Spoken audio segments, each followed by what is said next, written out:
We've got some good news. Good news for the NFL that we're going to start this hour with, and it's involving the draft. So the NFL says that draft viewership this year was up 11% over last year on night one. It was up 48% on day two and 43% on day three. Why do you think that was, LaVar? Why do you think the draft viewership was up this year? I mean, again, and the quick and short of it is the Shedeur Sanders storyline. I mean, that's the correct. quick. I was about to give you a whole, but I ain't in the mood. Yeah, it's the Shedeur Sanders storyline, and a lot of people made it a point to say he takes credit, or you should, have him take a bow, and the NFL should, applaud him, and he should be compensated for carrying a draft largely in part that had no real hype coming into the day itself, or the days, plural. Well, Chris Carter, the Hall of Famer, he was speaking about the Shedeur Sanders situation. He was on Fully Loaded and had this to say. Let me tell you what he understands today. Okay. He ain't running. Okay? Yeah. Let me tell you what. They taught him a great lesson. Okay. Like, you don't have this figured out. Your dad don't have this figured out. Who's they? NFL? Shedeur? The world? No, who taught you? Said they taught him. I'm just curious. Well, the system. The system. Okay, There's a system out there, man. Okay. Like, you're going for a job interview. So for his job interview, he was so concerned about, what his outfit was. His necklace was over $100,000. He hadn't even convinced people that you're the face of our franchise. Matter of fact, he had convinced people that they were better off going in a different direction, even with people who had lesser talent. That's the rub he put on the people. That's the case. That's a bad interview, bro. No, it is the case. He didn't get drafted right. It's no speculation. Like, we're through the draft. We're through 3 days. He threw away at least $30 to $50 million. So that is that is Chris Carter airing out Shedeur Sanders for the $30 to $50 million. Is he airing him out, or is he? It's perspective. It's perspective. Everything is going to be speculation, though. That's the bottom line. Like, as much as it makes sense what he's saying, that still could be speculation. He knows a lot of people. Chris Carter is very well connected, but still, nonetheless, unless you're in those war rooms, because some people have very different opinions of it. I mean, people have said it. He bombed out, his interviews. Some people said that he just wasn't that good. Some people have debated that he was that good. Some people debated that he was in consideration for a top 5 pick, top 6 pick. It runs the whole gambit of opinions and thoughts and ideas of what Shedeur Sanders, was in the draft. Now, what I will say to that, Jonas, is everybody has all of these strong opinions, and I think ultimately the truth is somewhere in there, and it probably touches on all of the elements that a lot of people are talking about. He probably was considered to be a top prospect at one point in time. There probably was a overplaying of the cards. I keep hearing people say that the Sanders family overplayed their hand and they lost terribly in overplaying it, meaning that, and I think it was Chris Carter that actually said this too, that Shedeur Sanders totally trusted his dad and was bombing, sabotaging himself in meetings, team interviews that, obviously he didn't want to go to those teams, and it may have gotten out. That narrative may have started to get out and was discussed, and it was talked about. And again, I think the one thing that was I find to be the most interesting of all of the scenarios is, do you view Shedeur Sanders as a starter in the National Football League? Because one of the opinions, and I'm not sure who it came from, but maybe it was Cowherd. One of the opinions was, if you're drafting a guy early, you're drafting them to be a starter. Mm-hmm. Once you get outside of a certain amount of draft picks, you're now drafting for a backup. Shedeur Sanders clearly was drafted at a backup's draft position number in the draft. And sorry to interrupt, but to that point, that was one of the talking points about when the Browns took Dylan Gabriel, that people in the NFL loved him and they viewed him as a backup. Like, that's a solid backup quarterback because of his experience and things he did in college. And he was taken before Shedeur. And you may never see Dylan Gabriel ever see the light of day of touching a football field in the National Football League. It may never happen. And I find it interesting because there's the strong possibility that Shedeur Sanders may never touch the football field. He got drafted behind a guy that may never see the football field. Like, you got to think about this. One or two of them, they may go. They may not even make the roster. And who knows when they when they get let go. I don't know when they get who knows when they get let go.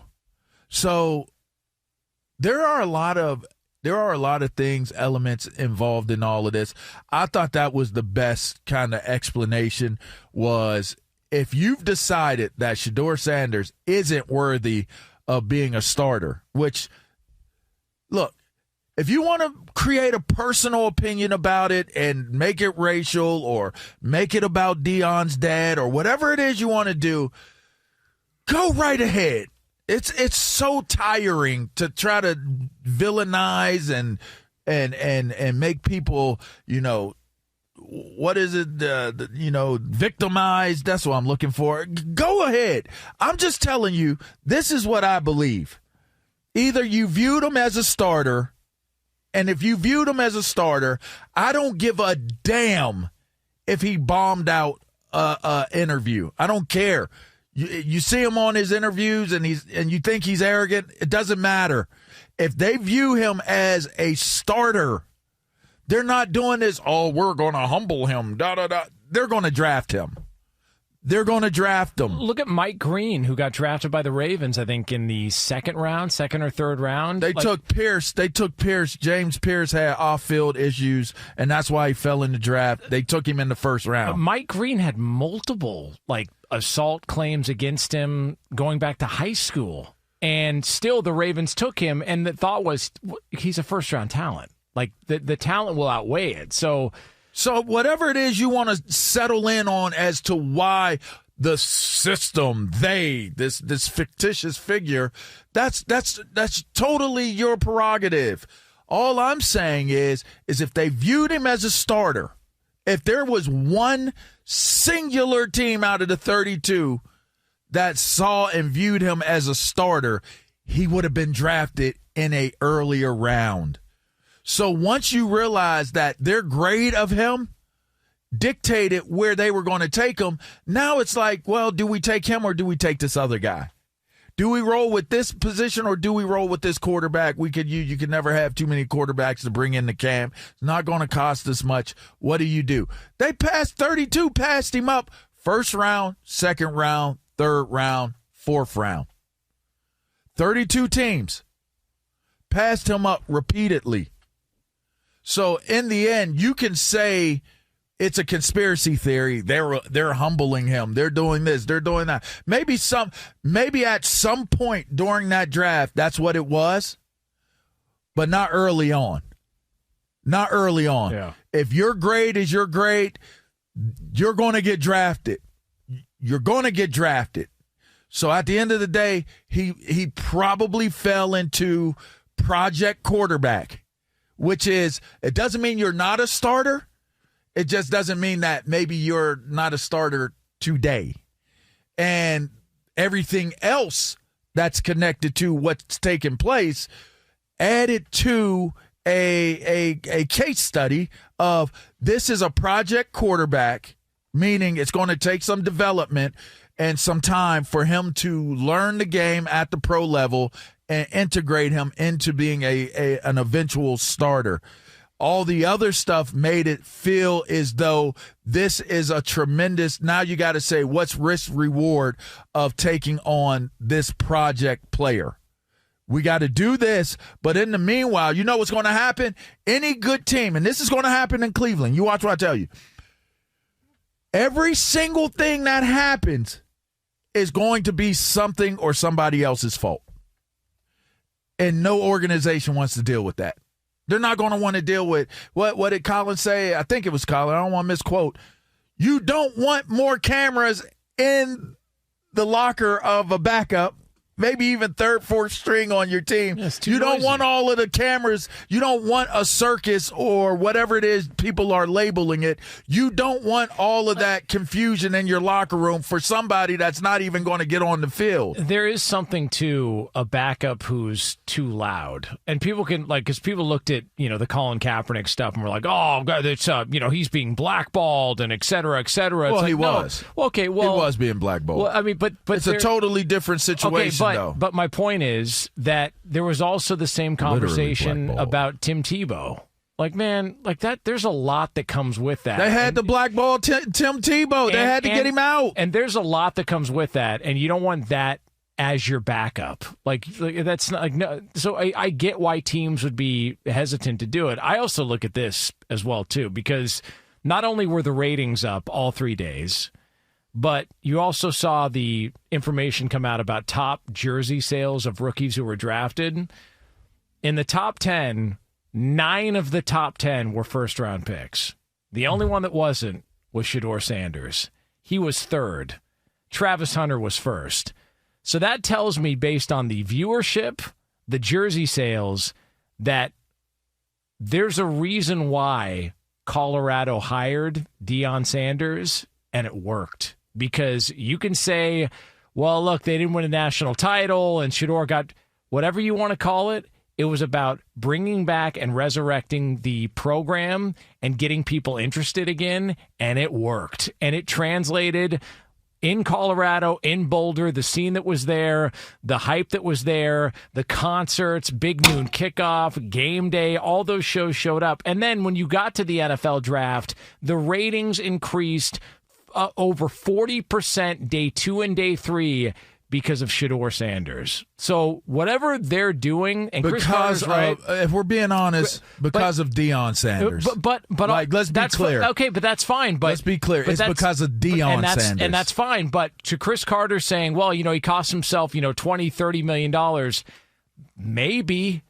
But what they've done there is they've made people care, and they've created a business and a platform for themselves that I don't know that you can dispute this. It extends beyond the parameters of the game. I mean, it wouldn't surprise me. He doesn't need football.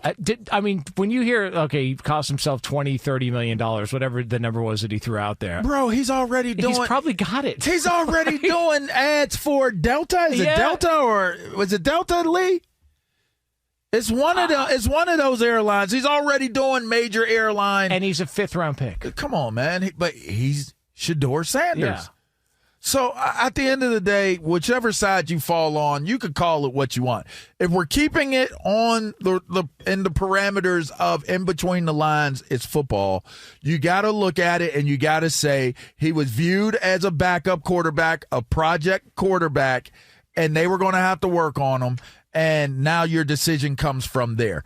To me, that's the conclusion you draw in between the lines. Outside of the lines, whatever it is that you're drawing your opinions and you're basing it off of, that's on you. That's on you and your personal approach to how you see us. Apparently, you're never going to get one side to view things the same way, right? There's going to be there's going to be a multitude of opinions about Shedeur Sanders. There's going to be the ones who hate him, all the way from the hate to the love. And in between that hate and that love spectrum, you're going to have every single opinion, theory, concept that anybody can come up with or think of as to why Shedeur Sanders wasn't a higher draft pick, as to why Shedeur Sanders is in the situation that he's in right now. And for anybody complaining about the Browns drafting Shedeur Sanders after taking Dylan Gabriel, I'd just like to point out it could be worse. You could have given $230 million to some guy who spent 100 days out of a calendar year at the Grab Lab. So they could be worse. So just for, on the bright side of things.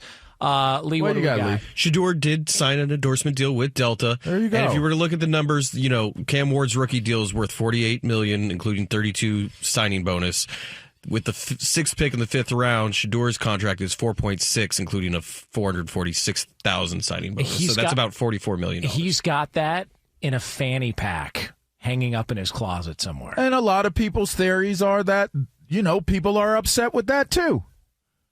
And the question became, how motivated is this young man to be a project quarterback? How motivated is he to be what he needs to be and becoming the pro that he needs to become?